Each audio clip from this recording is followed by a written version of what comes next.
Ya, casi todo.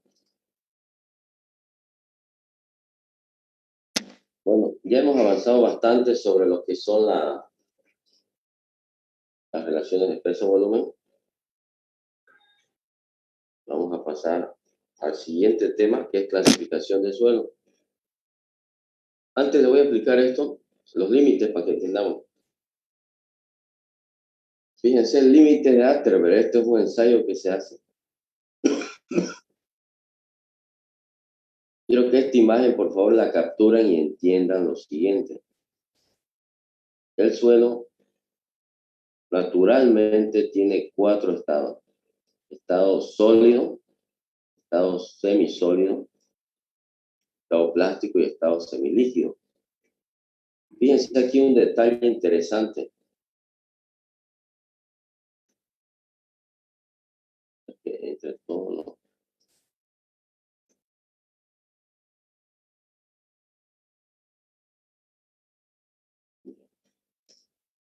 Que conforme aumenta el contenido de humedad, fíjense cuando aumenta el contenido de humedad,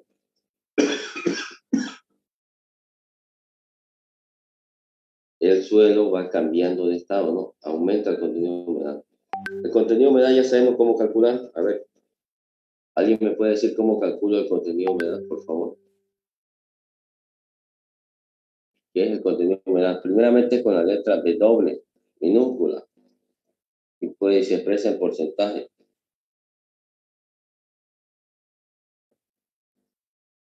¿Cómo calculamos? W, o sea, contenido de humedad, es el peso del agua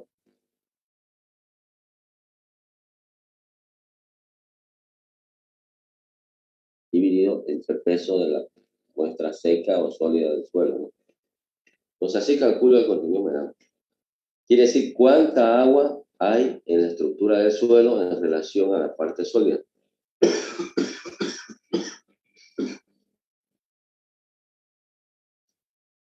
Entonces, para saber y determinar en qué estado está el suelo, necesitamos conocer los límites. Fíjense, LC quiere decir límite de contracción.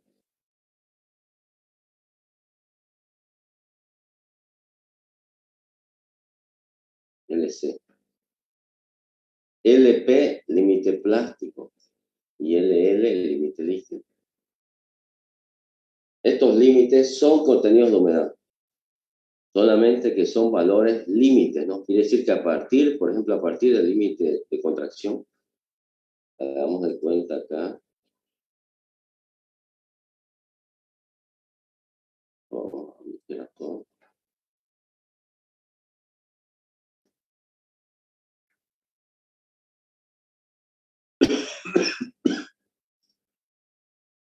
Aquí le pongamos que esto fuera el 8%, el límite de contracción. 8%. Aquí esto fuera, que fuera el límite plástico, 18%. Y el límite líquido que fuera 40%. Si estos fueron los valores de un tipo de suelo, y yo hago un análisis de suelo ahora nosotros estamos en septiembre, casi no llueve, ¿no? Está seco el suelo. Hagamos de cuenta que la muestra de suelo nos sale ahora en agosto, vamos a poner aquí agosto. Agosto, nuestro contenido de humedad nos va a salir el doble, igual a 5.5%. ¿Qué tendría que poner? ¿Qué estado está ahorita en agosto? Si mi contenido de humedad me sale 5.5%, ¿qué estado corresponde de mi suelo?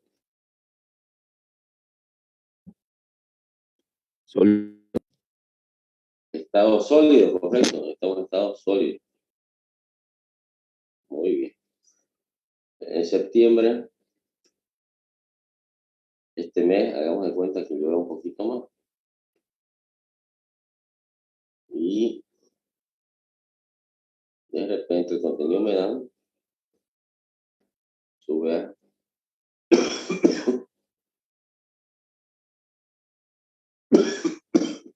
varía siempre el contenido de humedad, pero en promedio. Si sube al 9%, ¿qué estado estaría?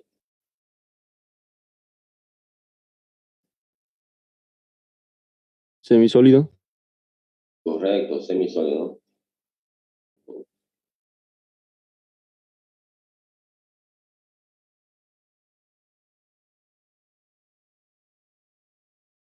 Semisólido, ¿no? Semisólido. En octubre, el contenido de humedad de agarre va a subir.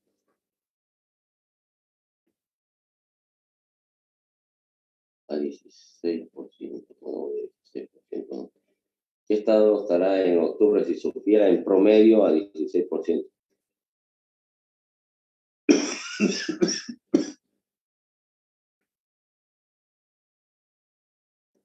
¿Qué estado estaría, por favor?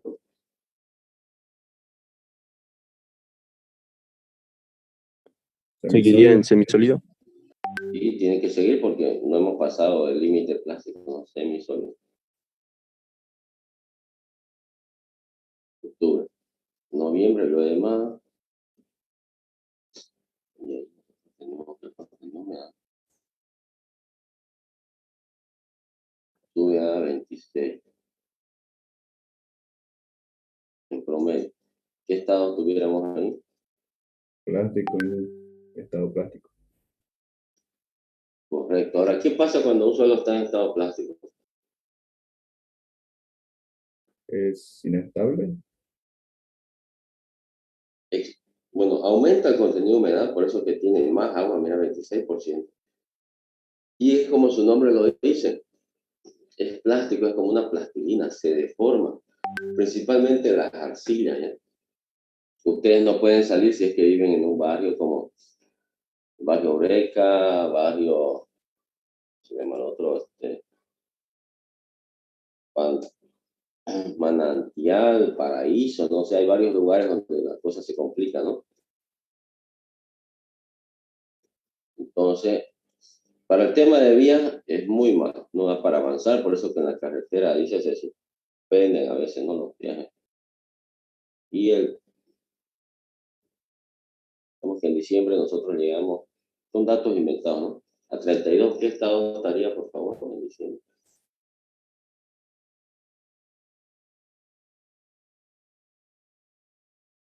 Plástico, Inge. Ya, plástico. Plástico, ¿no?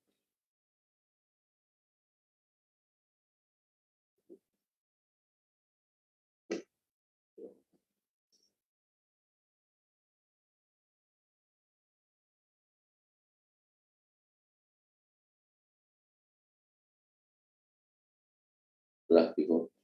Y en enero tenemos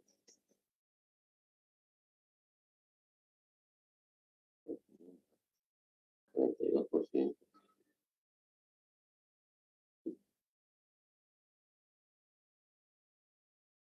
¿Qué estado estaríamos si fuera mayor a 40? Bueno, 42%.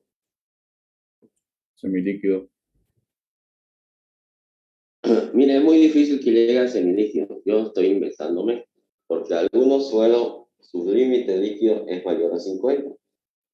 Estas arcillas que le nombré en el barrio de alta densidad, las que están por la avenida Acre, que es el barrio Evo Morales, con una parte de Manantial, Eureka, Bellavista, son de alta plasticidad de esas arcillas y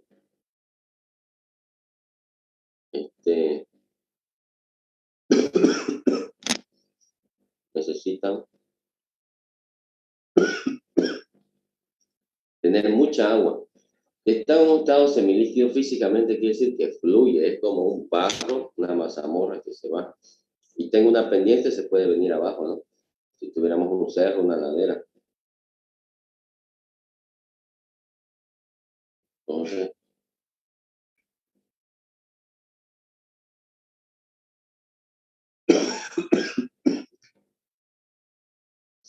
es difícil que lleguemos a un estado semilíquido. En algunos lugares, quizás acá, pero son lugares bajos, como el barrio Paraíso, pero el barrio más bajo de Vinamonte, como no tiene pendiente y está en estado semilíquido, el agua queda ahí como en un pantano, ¿no?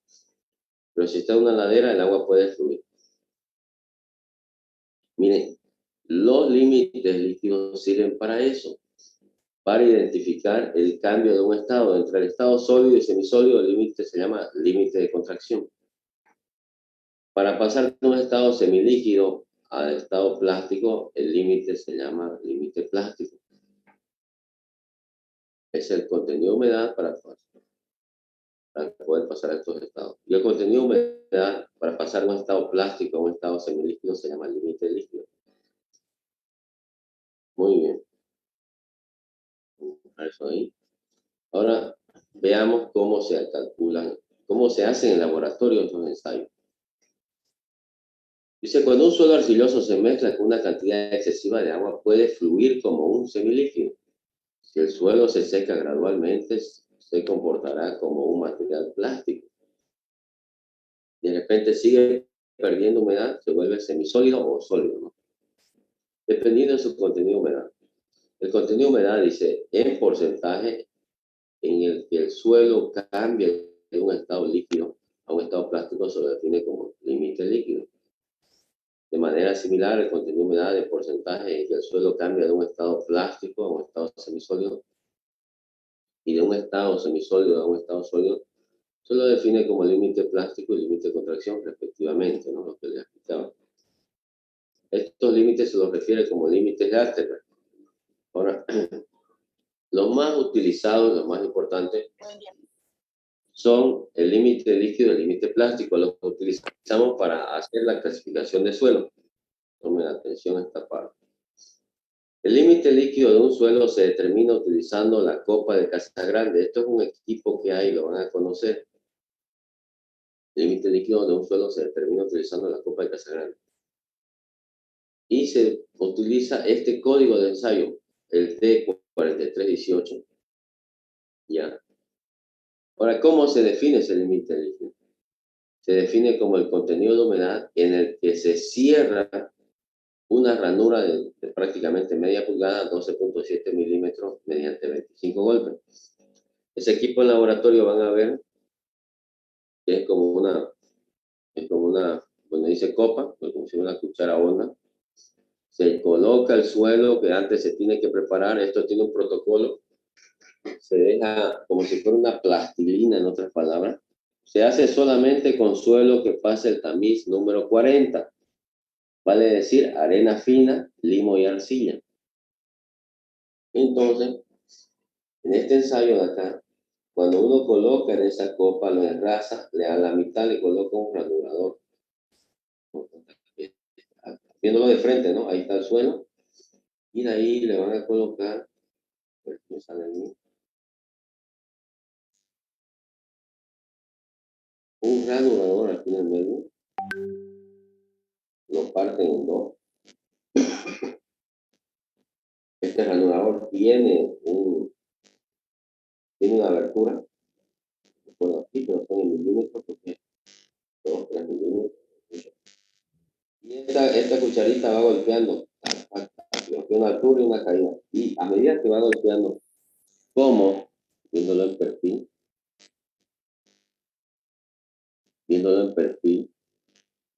la parte superior ignórenla. Esto hagan de cuenta que no existe, y esta copa viéndola en perfil es esto.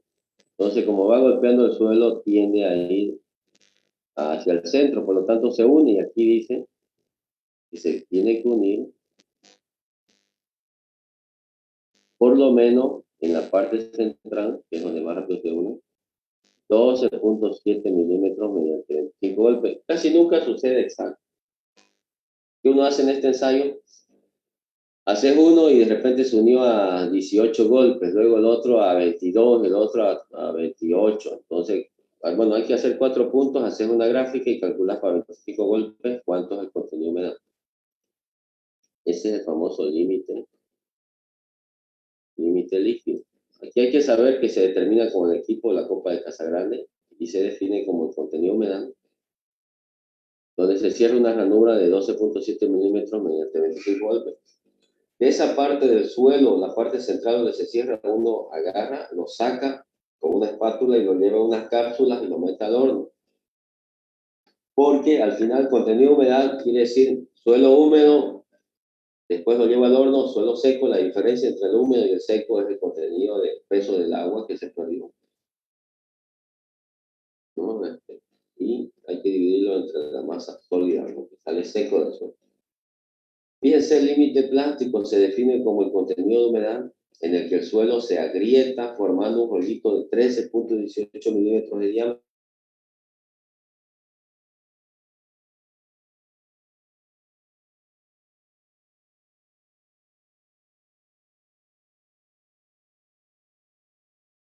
Tiene que hacer rollos de este diámetro sobre un vidrio, prácticamente es un apoyo que es un vidrio. Y uno va haciendo el rollito y tiene un patrón para comparar, vale decir, un plástico circular, cilíndrico, que mide 3.18. Entonces uno hace su rollito, aquí. Así hago mi rollito. Y por otro lado tenemos al patrón.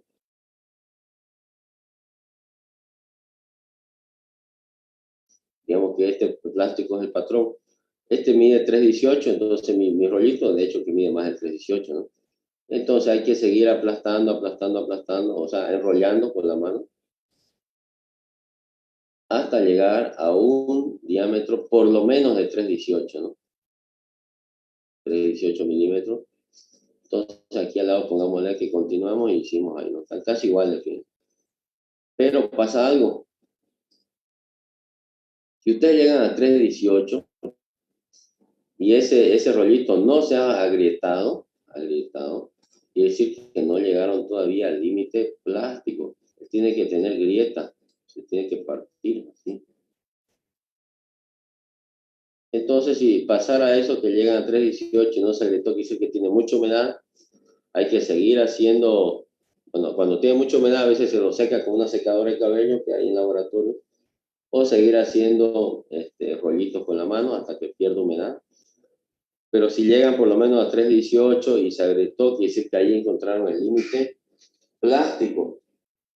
Por lo tanto, ese rollito se parte en 3 pedacitos, se lo mete en una cápsula y se manda al horno, ¿no? Para secar. Ese es el ensayo del límite plástico, el más sencillo.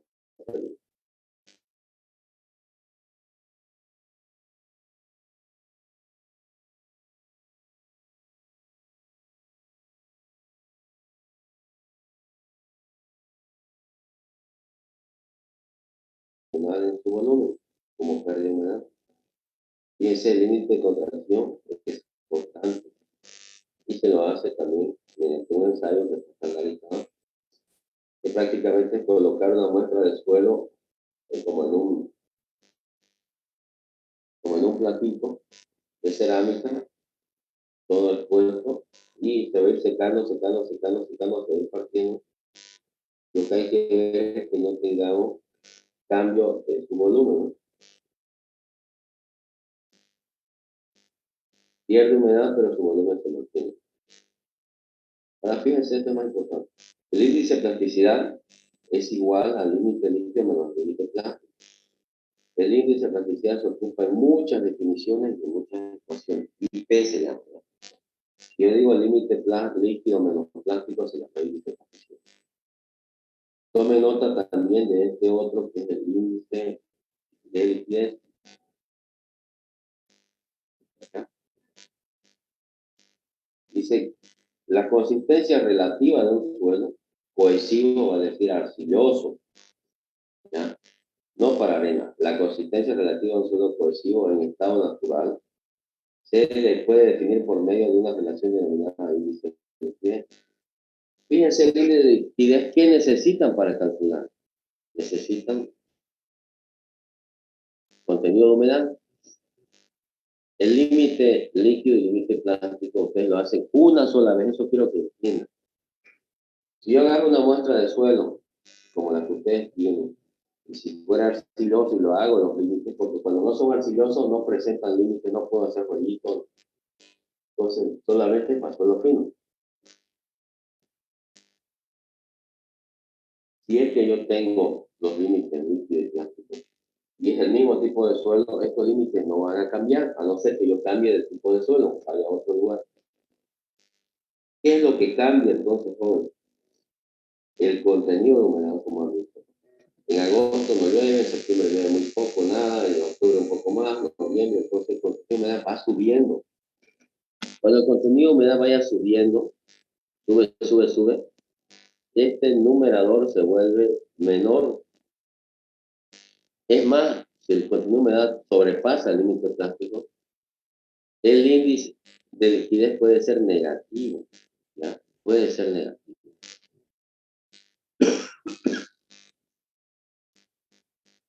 No se olviden que W es contenido de humedad in situ. Entonces dice el contenido de humedad in situ para una arcilla sensitiva, fíjense, una arcilla sensitiva, puede ser mayor que el límite líquido. O sea, el límite plástico es mayor que el contenido. El contenido de humedad, esto, puede ser mayor que el límite líquido. Esto que sea mayor que el límite líquido. En este caso, el índice de liquidez va a ser mayor a 1. Acá hay un error. Tiene que ser mayor el contenido de humedad que el límite plástico, que es este, ¿ya?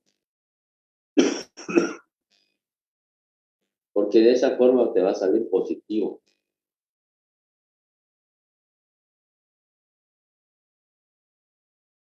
De esa forma te sale positivo.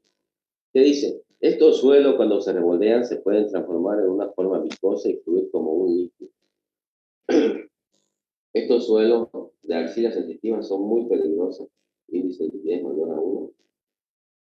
Porque si bien cuesta que aumente bastante el contenido de humedad para igualar el límite plástico sobre, bueno, si lo iguala, por ejemplo, el límite plástico valga 20, el contenido de humedad debemos que llega a 19, 19 tenemos, ¿no? 19 menos 20 es negativo, pero si es que sigue lloviendo y aumenta el contenido de humedad, y te mueve 25 o 30 menos 20 va a ser 10, entonces ya se vuelve positivo, ¿no? Porque el de abajo siempre es positivo. Entonces, de esa forma cumplimos esta regla, pero ese suelo, si es que en algún momento llegara a tener bastante humedad, esta arcilla sensitiva se puede remoldear y puede fluir como un líquido, ¿no? Entonces puede haber una avalancha. Ahora, este es más interesante, tenemos más de este caso acá, no siempre, a veces.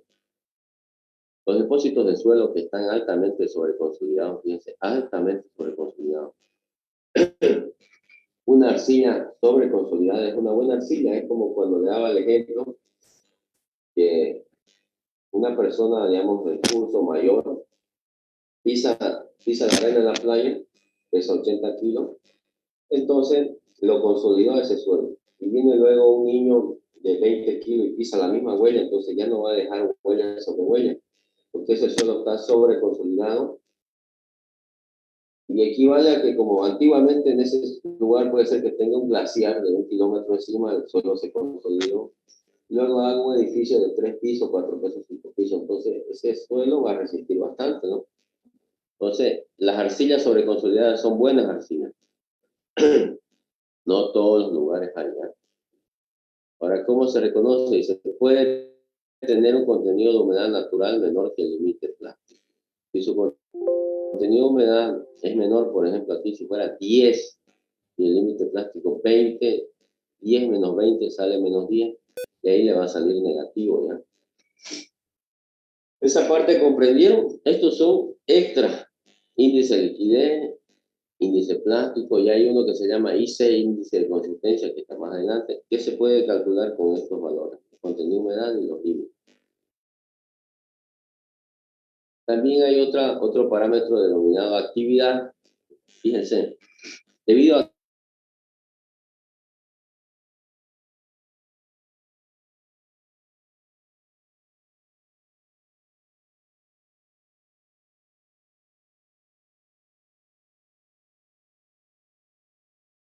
doctor Skepton en el año 53 observó que el índice de plasticidad de un suelo aumenta linealmente con el porcentaje de fracción de tamaño de arcilla.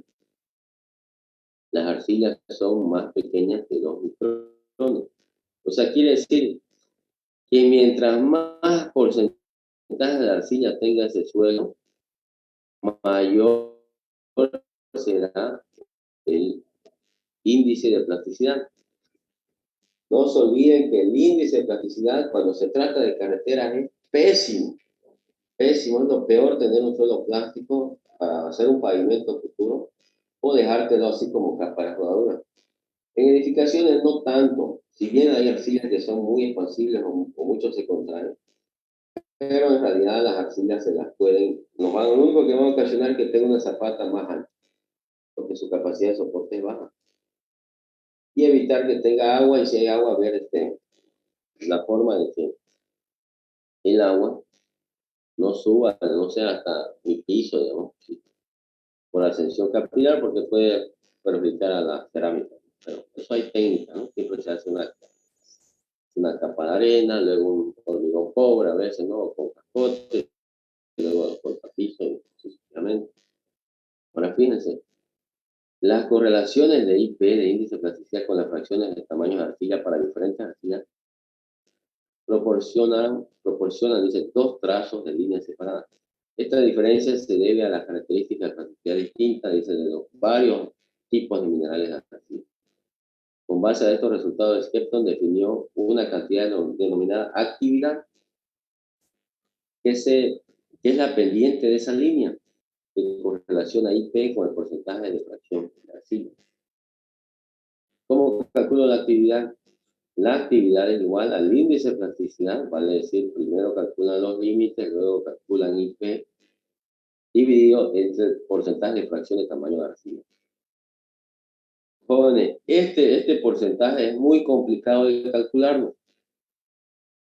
Y tenemos que hacer en laboratorio el ensayo de hidrometría. En ese ensayo es como cuando ustedes agarran un vaso de chicha, lo baten y pasan unos segundos y de repente las partículas más grandes se van al fondo y las más pequeñas quedan en suspensión, pasa el tiempo y a poquito se van decantando, ¿no? Entonces es muy similar ese ensayo de hidrometría y sirve para determinar todo lo que pasa al tamiz 200, vale decir, limo y arcilla, ¿no? De esta forma así puedo tener la fracción de arcilla. La actividad se utiliza como un índice para determinar el potencial de expansión, fíjense. Un suelo con mucha expansión lo puedo determinar con la actividad.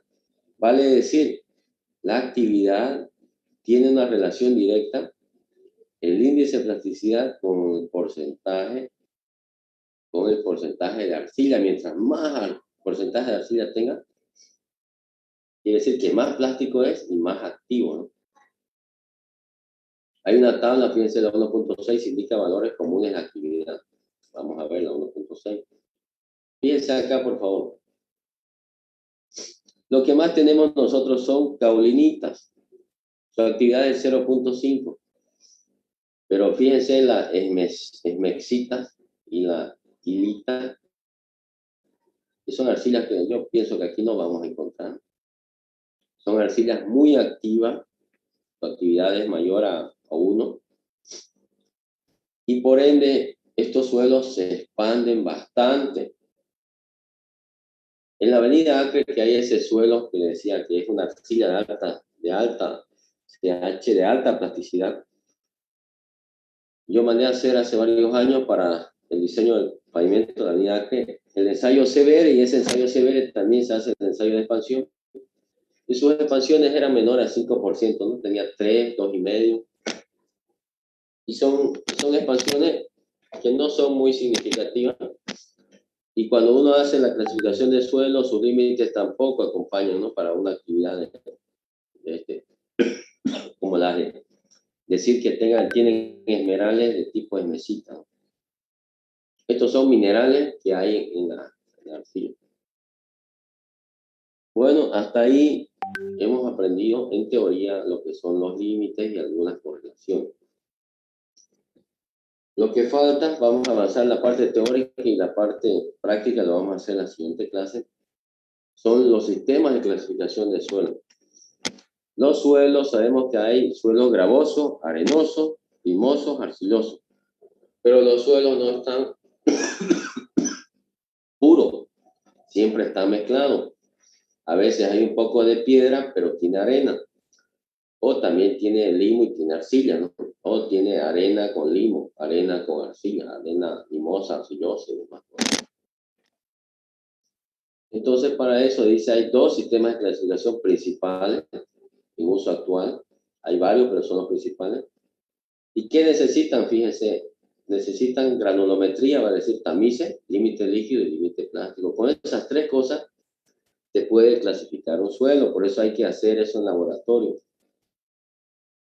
El sistema de clasificación AASHTO, que es la Asociación Americana Estatal, digamos, de autopistas y vías de transportes oficiales de Estados Unidos. AASHTO. Esa clasificación es para vías, para carreteras prácticamente. Y hay un sistema que se llama el Sistema Unificado de Clasificación, o también Sistema Internacional. El Sistema Unificado, aquí dice, el sistema de la AASHTO se emplea principalmente para la clasificación de capas de pavimento de carretera, fíjense. No se utiliza para construcción de cimentación, eso tienen que tomar en cuenta, no se utiliza el AASHTO. No fue desarrollado para eso, ¿ya? Ahora, ¿cómo es el sistema AASHTO? El sistema AASHTO es un sistema, dice que lo propuso originalmente, aquí está este comité de clasificación de materiales para base, subbase, para prácticamente carreteras del año 45, ¿no? Y de acuerdo, es muy antiguo, fíjense, pasan los años y seguimos con esto. De acuerdo con la forma presente en el sistema, los suelos pueden clasificarse según 8 grupos principales. Desde la 1 hasta el 8. A1 hasta, bueno, la 8 no lo mencionan acá porque la 8 prácticamente es orgánica. Con base en su distribución granulométrica, fíjense, límite líquido y índice de criticidad. Toma en cuenta eso, tamaño de la partícula y los límites. Los suelos listados en los grupos A1, A2, A3 son materiales de grano grueso. Desde la 1 hasta la 3, A1, A2 y la 3, que no, bueno, la 3 está aquí, son materiales de grano grueso, materiales granulares, fíjense. Y luego tengo de la 4 hasta la 7 son materiales de grano fino. Aquí también, materiales de grano fino, limo y arcilla son A4, 5, 6. Ahora fíjense cómo se utiliza esto. Muy sencillo. Primeramente, lo que hay que preguntarse es ¿qué porcentaje pasa a la malla número 200? Se hace el tamizado de suelo y tenemos nosotros para cada tamiz el porcentaje que pasa y también el porcentaje retenido. Entonces, aquí dice, cuando 35% o menos de la muestra pasa a la malla 200 desde grano grueso, vale decir, tenemos una muestra de suelo, el que ustedes tienen. De repente hacemos el tamizado y nos dice ahí que el porcentaje que pasa a la malla número 200 es 29%. ¿Será un suelo de grano grueso o de grano fino?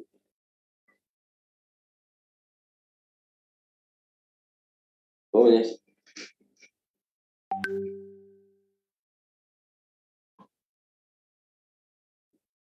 ¿Alguien, por favor, que participe? Nosotros hacemos un tamizado y el porcentaje que pasa a la malla número 200 es 29%. Le pregunto, ¿es un suelo de grano grueso o de grano fino?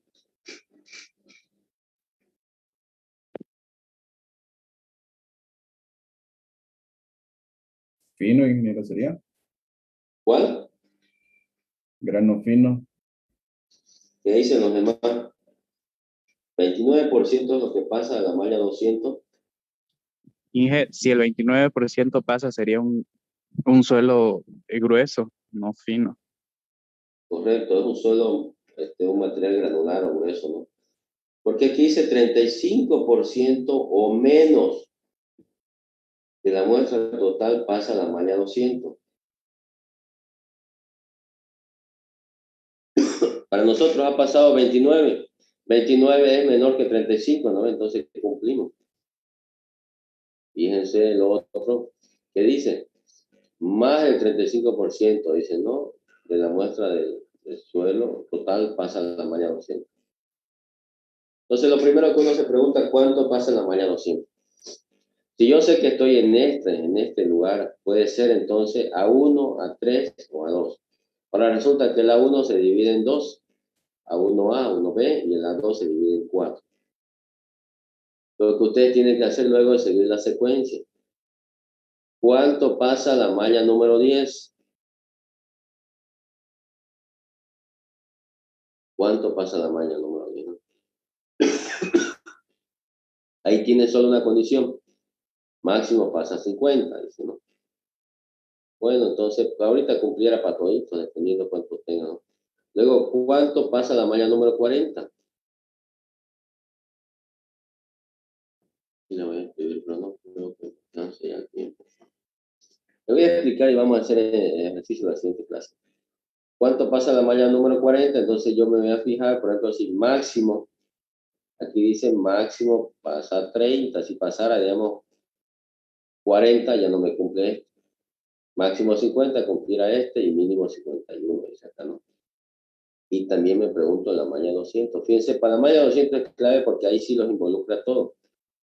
Aquí dice máximo 35, 35, 35. De ahí ustedes tienen que preguntarse la malla número 40. Estos son para la fracción que pasa a la malla número 40. Hay que hacer los límites. El límite líquido, ¿cuánto es? Si son de la familia 2, ahí van a ver que sí presentan límites porque tiene la parte fina, máximo 40, mínimo 40. Entonces hay que ver cuánto tengo. Y el índice de plasticidad, fíjense acá,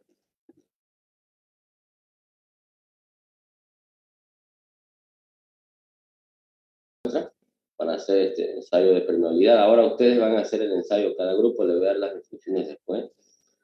Y le voy a llevar un ejercicio para que hagamos en clase. Quiero que el viernes, por favor, también lleven esto, imprímanselo, por favor. Esto, la tabla 1.7, ¿ya? Y allá yo voy a llevar supuestos ensayos de suelo con límite líquido plástico y porcentajes que pasan los tamices para que hagamos allá cada grupo, ¿no? Bueno, ahora continuemos. Entonces yo les decía que en este método es muy sencillo. Lo único que hay que hacer es, como si fuera un formulario, dar una chequeada de todos los valores. No es difícil.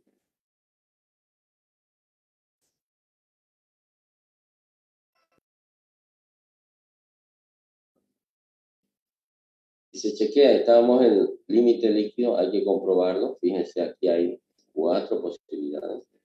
Índice de plasticidad también. Siempre va a haber un suelo que va a cumplir. Van a ver cuando aprendan conmigo, uno puede hacer así, no cumple, este cumple.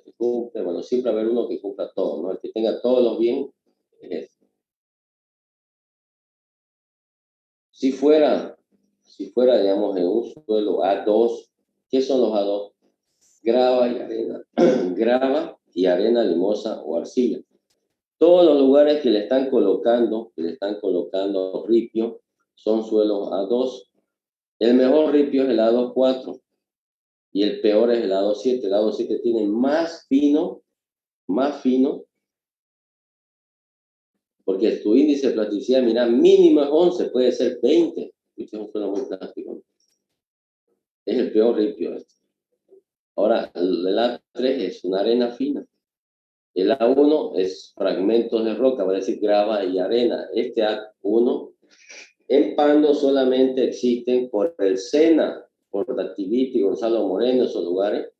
donde ese ripio, no ese cascajo, prácticamente es pura piedra y poco fino. ¿No ve? Y cuando clasifican, sale a 1B, no a 1A. A 1A es lo mejor que hay. Yo pienso que en Pando no hay ni uno. Pero en La Paz, Cochabamba sí hay. Normalmente la 1A se lo produce artificialmente y es un material para las bases. Base para poner asfalto.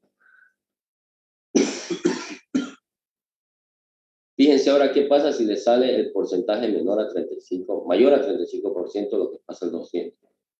Ustedes van a tener 4 opciones. Tienen la opción del A4, que es el mejor que hay dentro de los suelos finos.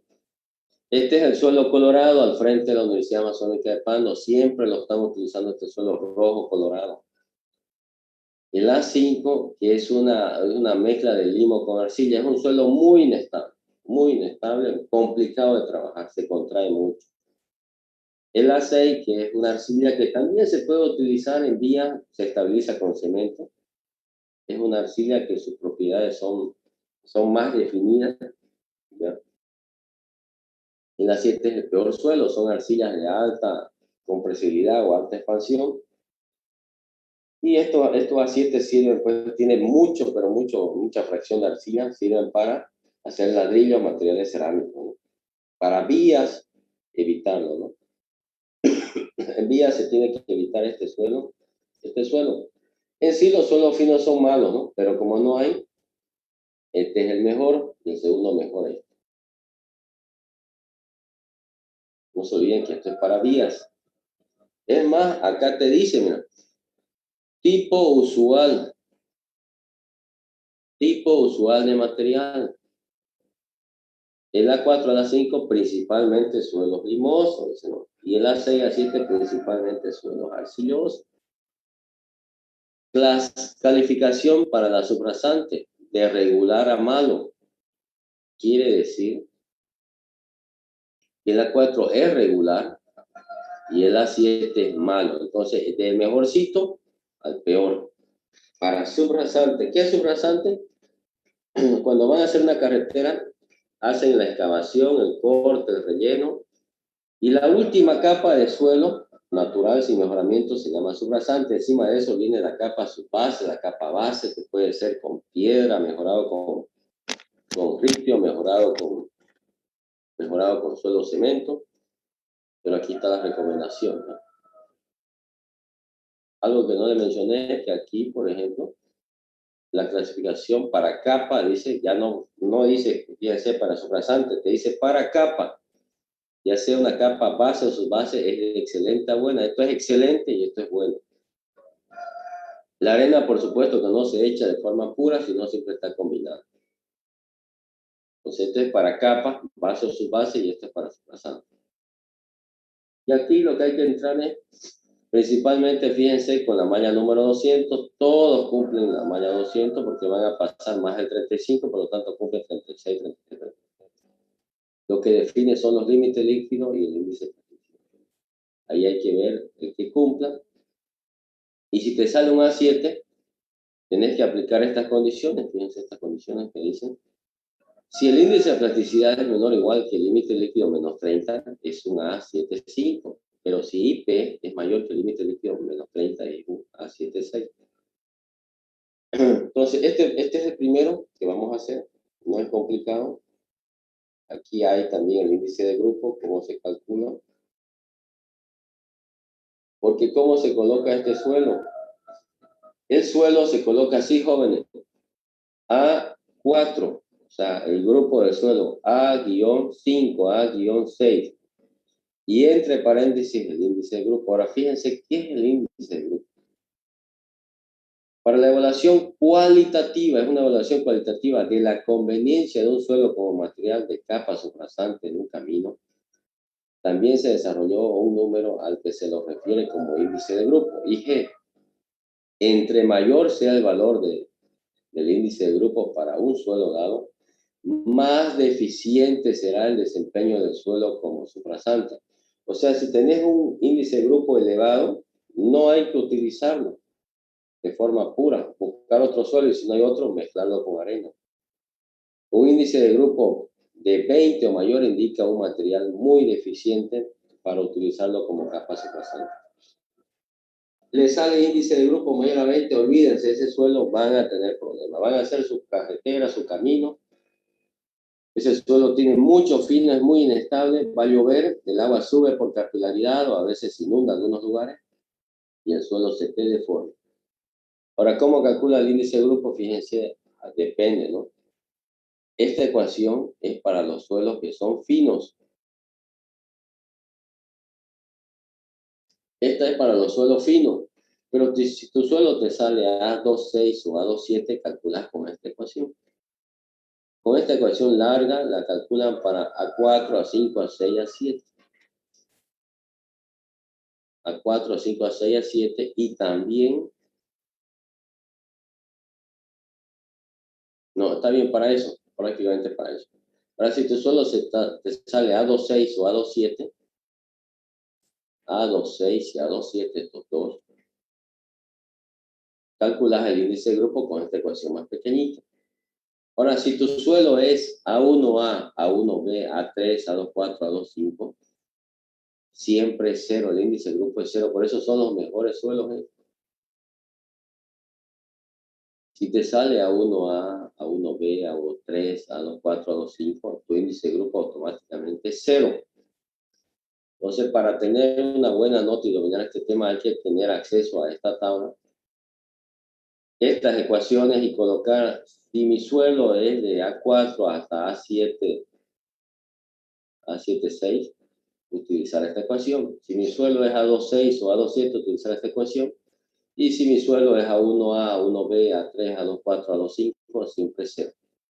Bueno, no sé si hay alguna pregunta, porque avanzamos hoy día. Con un ejercicio se va a aclarar más, ¿no? Entonces, para el viernes le voy a comunicar dónde nos vamos a encontrar y también lo que va a llevar cada grupo, ¿ya? ¿Alguna otra pregunta?